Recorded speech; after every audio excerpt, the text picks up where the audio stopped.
In his final chapter of A Dance with Dragons, Jon Snow receives a letter from Ramsay Bolton. Sealed with a smear of pink wax, it contains numerous threats, taunts, and other dark tidings for the future of the North. This is one of the last events to take place in A Dance with Dragons, and it is a contentious one. In the 13 years since this book's publication, pretty much any character north of the Neck has been pitched as someone who wrote this letter, as there are numerous indications as to Ramsay potentially not being the person to author it, as there are certain factual inconsistencies with what we know is going on in the Stannis and Ramsay plot south of where Jon is currently residing. I myself did a video throwing my hat into that particular ring, assessing a number of candidates and their likelihood of having written it, and landing on the fact that I thought, at least at that time, 2 years ago, Wyman Manderley was the most likely candidate to be the author of this very influential letter that did lead to Jon's death. As I mentioned, a couple years have passed, and my opinion has changed somewhat. I have been thoroughly convinced that someone else wrote the pink letter, and that other person is Theon Greyjoy. Today, we're going to assess why I think he is the one to have written it, based on evidence both in A Dance with Dragons and in the few pages we have of The Winds of Winter that have already been released. Before I get into any of the specific reasoning for why I now think it's Theon, I'm going to read the letter because there are certain elements of it that will become apparent, and you might not have read A Dance with Dragons the last 13 years, so allow me to enlighten you. It's very different than what appears in the show. To quote from Jon 13, A Dance with Dragons, "Your false king is dead, bastard. He and all his host were smashed in 7 days of battle. I have his magic sword. Tell his red whore. Your false king's friends are dead, their heads upon the walls of Winterfell. Come see them, bastard. Your false king lied, and so did you. You told the world you burned the king beyond the wall. Instead, you sent him to Winterfell to steal my bride from me. I will have my bride back. If you want Mance Rayder back, come and get him. I have him in a cage for all the North to see. Proof of your lies. The cage is cold, but I've made him a warm cloak from the skins of the 6 whores who came with him to Winterfell. I want my bride back. I want the false king's queen. I want his daughter and his red witch. I want his wildling princess. I want his little prince, the wildling babe. And I want my reek. Send them to me, bastard, and I will not trouble you or your black crows. Keep them from me, and I will cut out your bastard's heart and eat it.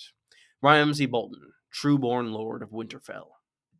I should state before getting any further into this is based on the musings of an individual known as Can't Use, the originator of the Night Lamp theory, and someone who I would say has a better handle on northern politics at this point in A Song of Ice and Fire than pretty much anyone else in the world. They obviously have a lot of insights that I agree with. There are some elements of this theory that I kind of disagree with and tweak, and I'll talk about those when they come up. But for reference, this is based on a blog post called A Ghostwriter in Winterfell, which you can find in the description. So this will be explaining that post, going a little more in depth on certain elements, and tweaking other elements to maybe a more believable thing in my eyes. So before getting into the theory, we need to discuss the timeline surrounding the pink letter. Jon 13 is, as far as we know, one of the latest chronological points in our story we currently have. Martin has detailed in the past that the chapters in A Song of Ice and Fire are not necessarily chronological. Each character's chapters are chronological, but Jon 1 to Jon 2 might not be as much time as Tyrion 1 to Tyrion 2. We have no idea what those kind of breaks are in relation to each other, and it seems likely, both based on the fact that Jon has more chapters than anyone else in A Dance with Dragons, and the fact that he's pretty removed from anything happening south of the Wall, that some time has passed, and it seems like the Jon story has progressed past where Stannis currently is in the present, as, in the Pink Letter, as you heard, he claims that Stannis is dead and Mance has been discovered and captured. As of the Theon 1 sample chapter of The Winds of Winter, neither of these things are true. I mean, Mance could be captured, I suppose, but Stannis is very much not dead, and it does seem like he is poised to win the Battle of Ice via the Night Lamp strategy. Something that's often overlooked in pink letter theorizing is the tone and style of the letter itself. It is so clearly either Ramsay or someone trying very well and succeeding to sound like Ramsay. Based on all we see of him throughout Theon's chapters, it matches his speaking cadence pretty much to a T, except maybe a little shorter because he's writing it down. So it speaks to the fact that whoever wrote this letter is either Ramsay himself or has very distinct knowledge of Ramsay. This, I think, rules out people like Stannis, like Melisandre, because Stannis has never met the man, and while Melisandre Melisandre has certain visions and whatnot, those visions, as we know from being in her head for one chapter, are fairly imprecise. She's not like scrying on him like the D&D spell. That is one element I had talked about in Wyman Manderley's favor. He's been in Winterfell and gotten to know Ramsay a little bit more. Mance is kind of in that boat, but I'd say he really doesn't know Ramsay well enough to be able to write a letter of this caliber. But one person who knows Ramsay better than pretty much anyone else in the world is Theon Greyjoy. If you were looking for someone to imitate Ramsay's style, it would absolutely be Theon. In the comments, I want to hear who you think wrote the pink letter. Though, don't repeat what anyone else said. I want original answers only. I want to see that Strong Belwas wrote the pink letter. And while you're down there, be sure to leave a like and subscribe. I'd really appreciate it, and it does help me grow the channel. There's one specific line that I think is a large tip-off as to the potential authorship of this note, that being that he wants his Reek back. Jon doesn't know who Reek is. Jon knows who Theon Greyjoy is, but he has no idea that Theon has A, survived, and B, is going by the name Reek as it was given to him by Ramsay. This was only authored by one of two potential candidates. Option A, I think, is a little less likely, that being Ramsay. Ramsay, I think, would just use Theon's name, especially if he actually wanted Reek back, given that Jon doesn't know who Reek is and does know who Theon is, and probably would have no problems with giving Theon up, as he hates Theon for betraying Robb. With that said, Theon is a much more likely option. He is someone who's struggled with his identity for a very long time, and we heard him repeat internally this idea of, oh, he's Reek, it rhymes with such and such, for the entirety of A Dance with Dragons. Yes, by the time the Winds of Winter starts, he has reclaimed his name, but there is still some element there of when he's thinking of what Ramsay wants and what Ramsay's doing, he still thinks of himself as Reek. In fact, from the first Theon chapter of The Winds of Winter, we have nearly an exact one-to-one quote from the pink letter. That being, to quote from Theon 1, The Winds of Winter, Fran Manderley will never combine their strengths. They'll come for you, but separately. Lord Ramsay will not be far behind them. He wants his bride back. He wants his Reek. Theon's laugh was half a titter, half a whimper. This, in my mind, used to speak to the fact that, oh, I think maybe Stannis or one of his agents wrote this letter. With that said, I think Stannis would be savvy enough to use Theon with Jon Snow. I think that if someone is going to use Reek in this letter, it's going to be Theon blurting it out. There is one linguistic tell as well that could indicate Theon's authorship of this letter over Ramsay, specifically the use of the word whore. Theon is someone who defines himself very much by his sexuality, and he very much looks down on women, and if we're looking at him and Ramsay, comparing the two, it's a pretty distinct linguistic difference. Ramsay has never used that word in all that we've seen of him in A Dance with Dragons, whereas Theon has used it 7 times in both A Dance with Dragons and The Winds of Winter. It's used twice very distinctly in the pink letter. Additionally, no one else in the story thinks of Mance's washerwomen with which he goes to Winterfell as whores. With that said, Theon continually thinks of them that way throughout A Dance with Dragons, despite the fact that they really are not that. Additionally, he calls Jane that in order to get her to preserve the idea of being Arya, as if he's saying that Jane is worth less than Arya. But overall, it does point towards Theon's cadence and style of speaking rather than Ramsay's. It could be something that he kind of slipped in there, not necessarily intentionally, but just kind of blending his own voice with Ramsay's, as I'm sure would happen in his mind after being forcibly transformed into Reek. Getting into those threats and taunts I'd mentioned earlier, first off, we need to look at the warm cloak of skin that Ramsay claims to have made from the spearwives who accompanied Mance to Winterfell. While making cloaks of skin is, a likely thing for Boltons to do, that exact threat is made by Ramsay in reference to whoever killed Little Walder. To quote from Theon, A Dance with Dragons, "What man?" Ramsay demanded. "Give me his name. Point him out to me, boy, and I'll make you a cloak of his skin." So that's something that is very much on Ramsay's radar. It seems like something Ramsay could do, or it could just be Theon parroting the last threat he heard Ramsay make before fleeing Winterfell. It is pretty conspicuous that he threatens to do that, and then it does show up again in the letter. Additionally, we need to look at the continual use of the word bastard throughout the letter. Theon knows both Ramsay and Jon, and he knows that both of them have issues with their bastardy.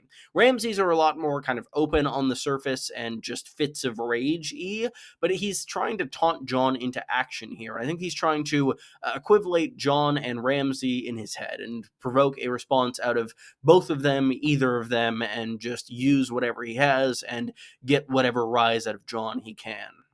Mance's current status is one of the elements of the letter I tend to believe, but even if you disbelieve it, it does line up with what Theon would be thinking as of his escape from Winterfell at the end of A Dance with Dragons.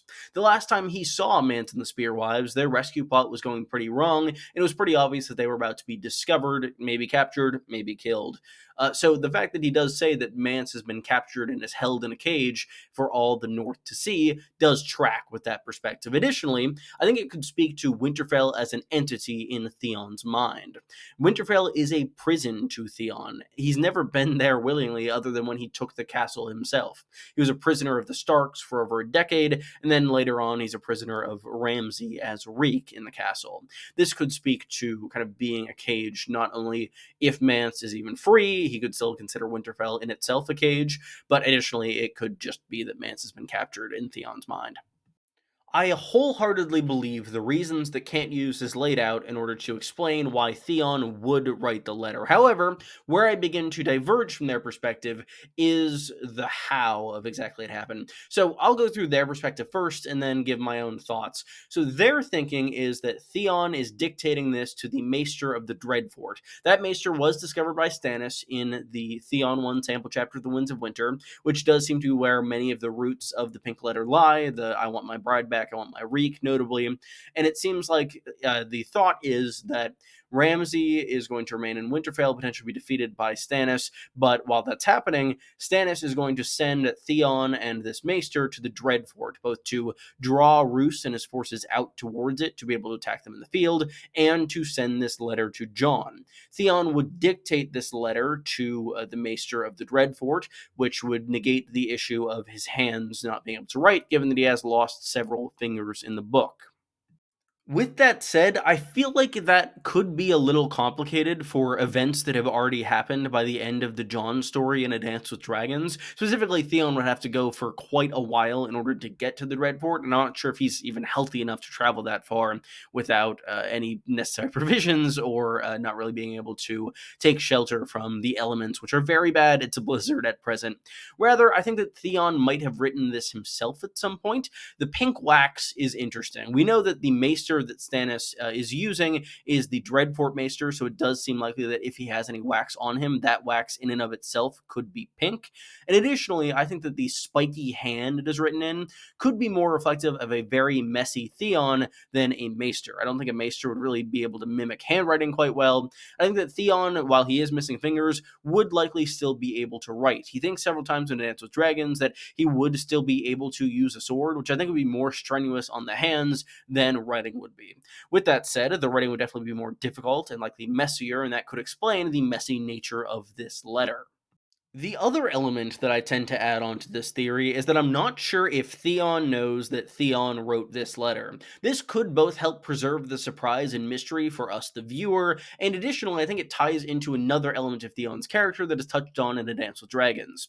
Specifically, in one of his chapters, he encounters a hooded man in Winterfell who recognizes him, and they have a brief conversation that's very reflective on Theon's past, and that's part of what causes him to snap back to his true identity rather than be stuck as Reek.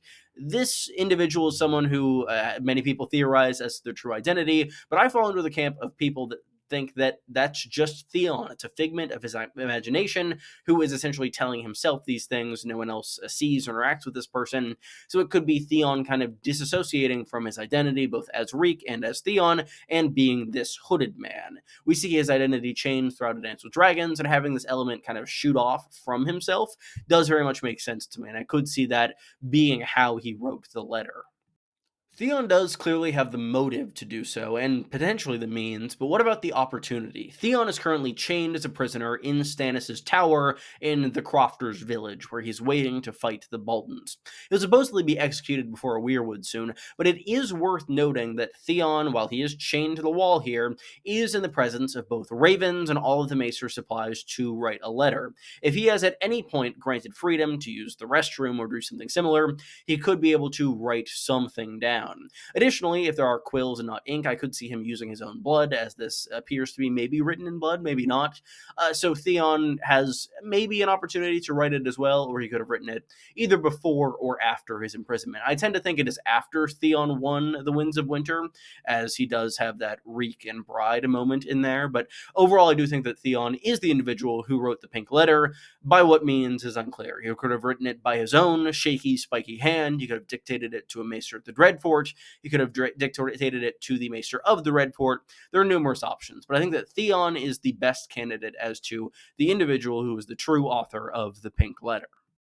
Thank you for watching. If you enjoyed the video, be sure to leave a like and subscribe. It really helps grow the channel, and I really appreciate it, and it's free. Leave a comment as well. What do you think of this video? What other videos do you want to see from me in the near future? I talk about A Song of Ice and Fire, Game of Thrones, House of the Dragon, Dunk and Egg, all that fun stuff, and I'll have many more videos coming up for you in the very near future here. Thank you again for watching, and I will see you very soon. Goodbye, everyone.